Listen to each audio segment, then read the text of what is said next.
नमस्ते हमारे प्यारे शिक्षक साथियों, स्वागत है आपका आज के इस वीडियो में जो प्रोजेक्ट मेरा अपना बैंक से संबंधित है। ये प्रोजेक्ट गणित की वर्ग 8 पाठ्य पुस्तक के अध्याय 7 राशियों की तुलना पर आधारित है। इस प्रोजेक्ट में विद्यार्थी 5 दिनों तक प्रतिदिन कक्षा में 40 मिनट और घर पर 20 मिनट बिताकर प्रोजेक्ट को पूरा करेंगे। इस प्रोजेक्ट में विद्यार्थी प्रतिशत की अवधारणा का प्रयोग कर लाभ तथा हानि की स्थितियों में छूट की गणना, जीएसटी, चक्रवृद्धि ब्याज की गणना करेंगे।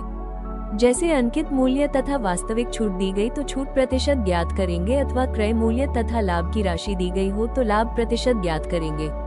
प्रोजेक्ट के बेहतर क्रियान्वयन हेतु आप शिक्षकों हेतु कुछ सुझाव दिए गए हैं, जैसे पहले दिन की शुरुआत करने से पहले बच्चों को मिश्रित एवं समावेशी समूह में बांटना, क्रियान्वयन से एक दिन पूर्व पाठ योजना को देखना, जो सामग्री घर से लाना संभव है उसकी जानकारी बच्चों को एक दिन पहले देना, बच्चों को घर पर भी अभिभावक एवं समुदाय से चर्चा करने हेतु प्रेरित करना इत्यादि। इस प्रोजेक्ट के लिए पेन, खाली कागज, चार्ट पेपर की आवश्यकता होगी।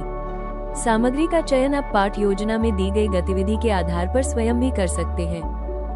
पहले दिन की शुरुआत शिक्षक शिक्षिका विद्यार्थियों से कुछ प्रश्न पूछ कर करेंगे एवं उन्हें समूहों में विभाजित करेंगे।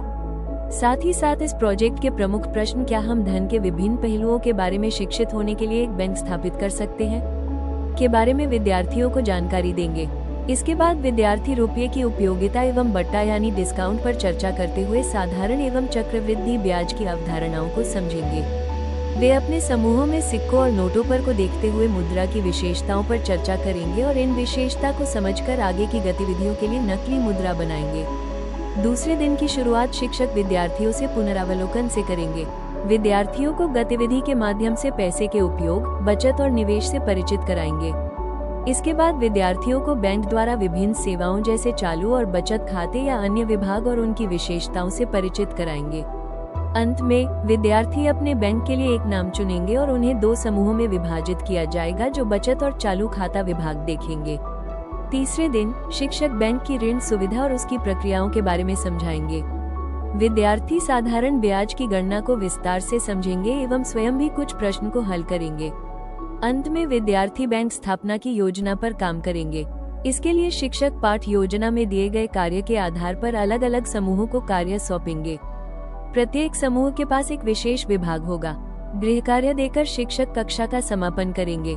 चौथे दिन विद्यार्थी चक्रवृद्धि ब्याज को समझेंगे और यह भी समझेंगे कि यह साधारण ब्याज से कैसे भिन्न है। शिक्षक चक्रवृद्धि ब्याज की गणना करने की विधि समझाएंगे। अंत में विद्यार्थी अपने समूहों में बैंक स्थापना की योजना पर काम करेंगे। प्रोजेक्ट के आखिरी यानी 5वें दिन विद्यार्थी पिछली कक्षा में तय किए गए कार्यों के अनुसार अपने अपने समूहों में विभिन्न विभागों के रूप में अपनी भूमिका निभाएंगे और अन्य छात्रों की सहायता करेंगे जो ग्राहक की भूमिका में होंगे। वे बैंक के रूप में सौंपी गई भूमिकाएं निभाएंगे एवं अन्य छात्रों में जागरूकता फैलाएंगे। इस प्रकार आपने देखा कि इस प्रोजेक्ट के माध्यम से विद्यार्थी धन प्रबंधन, बचत, निवेश, ब्याज गणना और बैंकिंग सेवाओं की समझ विकसित करते हैं। प्रोजेक्ट की समाप्ति के बाद शिक्षक हैंडबुक के आखिरी में दिए गए QR कोड को स्कैन करके बच्चों के सीखने के संबंध में कुछ सूचनाएं गूगल फॉर्म में भरेंगे। धन्यवाद।